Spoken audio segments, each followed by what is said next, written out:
So hello dear student, जैसा कि question number 4 के ऑलमोस्ट मैंने सिर्फ एक ही पार्ट आपको करवाया था, लेकिन मैंने ये भी कहा था कि आपको बाकी जो पार्ट हैं, जो लेफ्ट पार्ट हैं, वो आपने खुद करने हैं और आई थिंक आपने कर लिए होंगे। आज हम क्वेश्चन नंबर 5 की तरफ चलेंगे और उसमें भी मैं एक ही पार्ट करवाऊंगा और बाकी जितने भी पार्ट हैं वो आपने खुद करने हैं, तो इसलिए ध्यान से देखिए इस पार्ट को। अब क्वेश्चन नंबर 5 में कहा गया है कि construct a 3/4 matrix whose elements are given by Aij equals to 1/2 modulus minus 3i plus j then closed modulus। अब यहाँ पे एक नई चीज क्या आ गई है, ये मॉडुलस फॉर्म। देखिए ये मॉडुलस जो यहाँ पे आ गया है, इसका क्या मतलब है। एक तो बात ये है कि जो भी टर्म इस मॉडुलस के अंदर बनेगी, अगर वो माइनस की है तो हम उसे प्लस का ही लिखेंगे। क्यों? क्योंकि मॉडुलस से जब भी कोई टर्म बाहर आती है तो वो प्लस की आती है, चाहे वो रिजल्ट माइनस में आया हो या प्लस में हो, तो वो प्लस में ही बाहर आएगी। ठीक है। और दूसरा ध्यान हमें देना है इस मैट्रिक्स की तरफ। ये जो 3/4 का मैट्रिक्स है, अब 3/4 का जो मैट्रिक्स है उसमें क्या बात है कि ये जो 3 है वो m का रोल प्ले करेगा और जो ये 4 है वो n का रोल प्ले करेगा।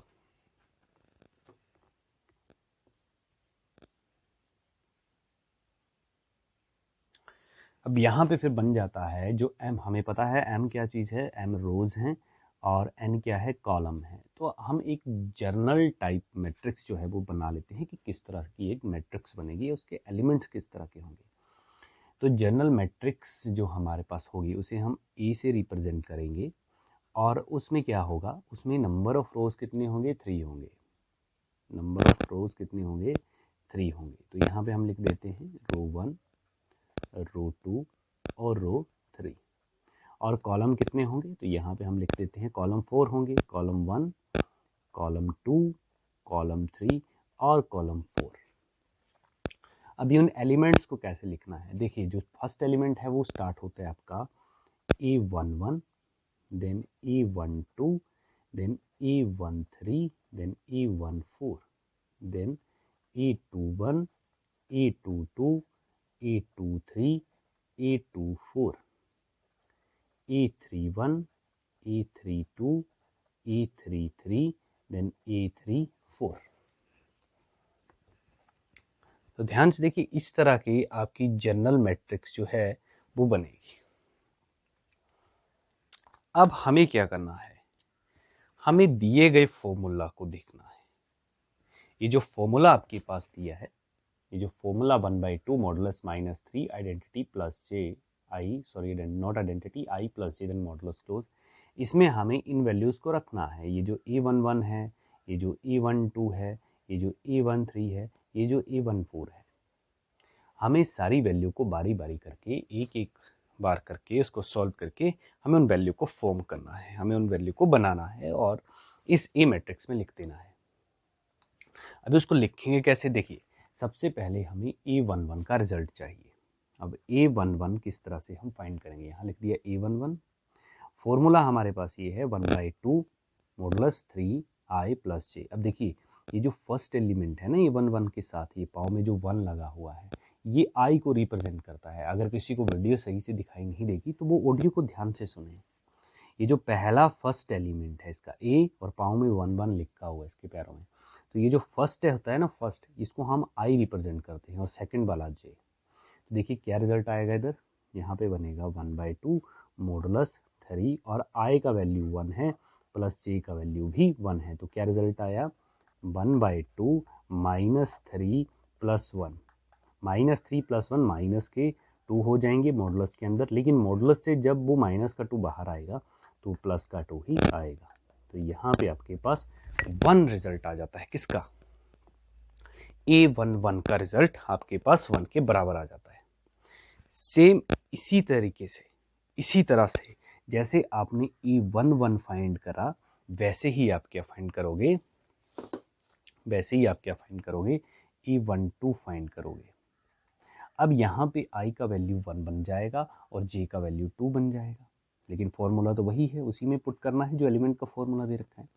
3 i का वैल्यू 1 और j का वैल्यू 2, तो 1/2 इट्स -3 इट्स +2 -3 + 2 -1 1/2 मॉडुलस -1, लेकिन -1 से जब बाहर आएगा तो ये पॉजिटिव ही आएगा। यहाँ पे 1/2 बन गया आपके पास A12।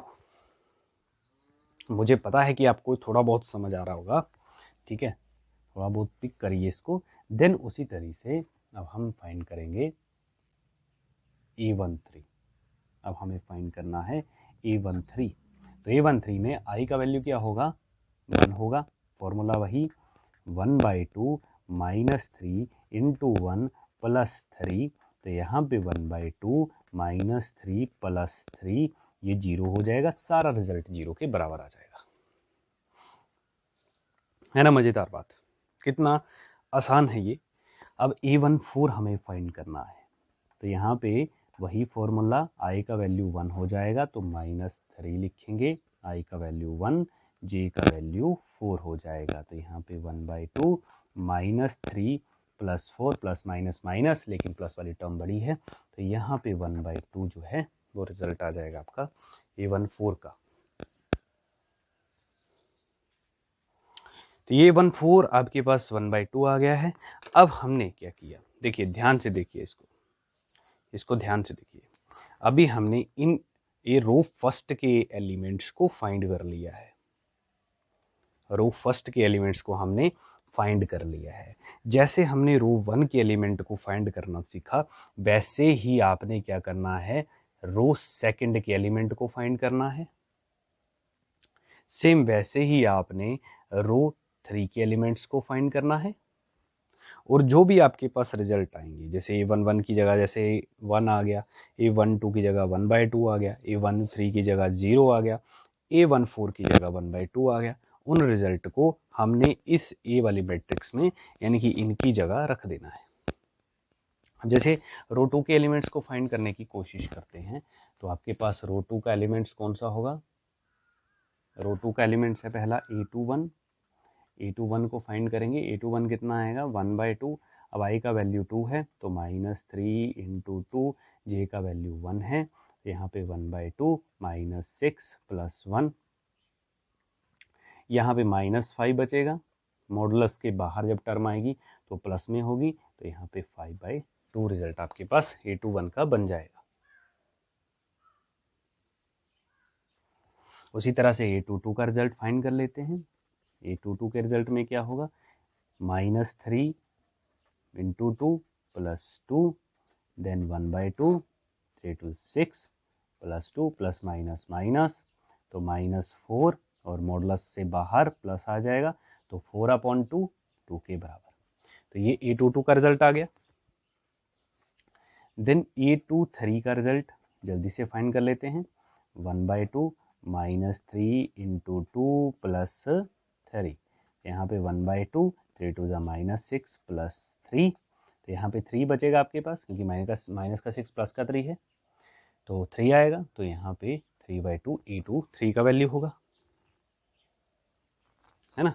उसी तरह से यहाँ पे मैं लिख देता हूँ A24 का वैल्यू, तो A24 का वैल्यू कितना आएगा, 1/2 -3 × 2 + A24 का वैल्यू -3 × 2 + 4, 1/2, 3 to the 6 + 4, यहाँ पे -2/2 जब बाहर आएगा तो 2/2 1 आ जाएगा। तो ये A23 का वैल्यू देखिए, A21, A22, A23, A24 का भी हमने वैल्यू जो है वो फाइंड कर लिया है। अब A24 का वैल्यू हमने फाइंड कर लिया है, अब हम चलते हैं A31 की तरफ। यहाँ पे आपको दिख रहा होगा, मैं यहाँ पे लिख देता हूँ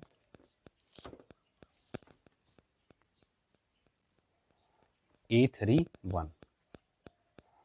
A31 का हमें वैल्यू फाइंड करना है, 1/3 -3 × 3 + 1, तो ये बनेगा 1/2 -9 + 1 8 आ जाएगा, और 8/2 4 के बराबर आ जाएगा।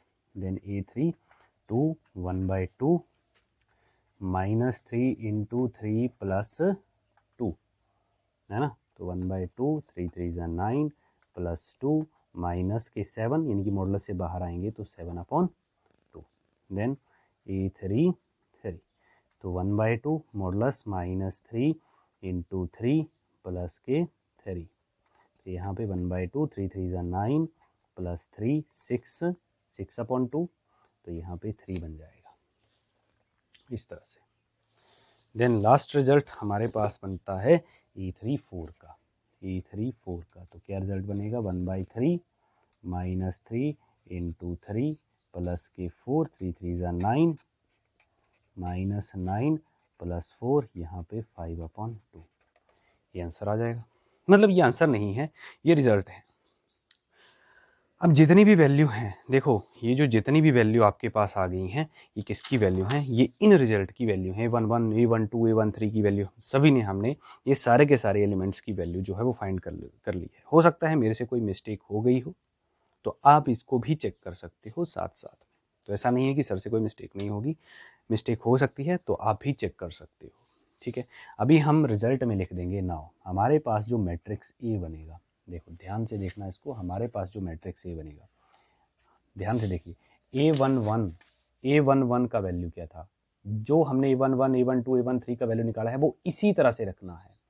तो A11 का वैल्यू आपके पास था 1, A12 का वैल्यू आपके पास था 1/2, A13 का वैल्यू आपके पास था 0, A14 का वैल्यू आपके पास था 1/2, A21 का वैल्यू था 5/2, A22 का वैल्यू था 2, A23 का वैल्यू था 3/2, A24 का वैल्यू था 1 और A31 का वैल्यू था 4, A32 का वैल्यू था 7/2, A33 का वैल्यू था 3 और A34 का वैल्यू था 5/2। तो देखिए ये है हमारे पास फाइनल रिजल्ट। अगर इसमें कोई गलती होती है तो आप भी उसको चेक कर सकते हो। Thank you.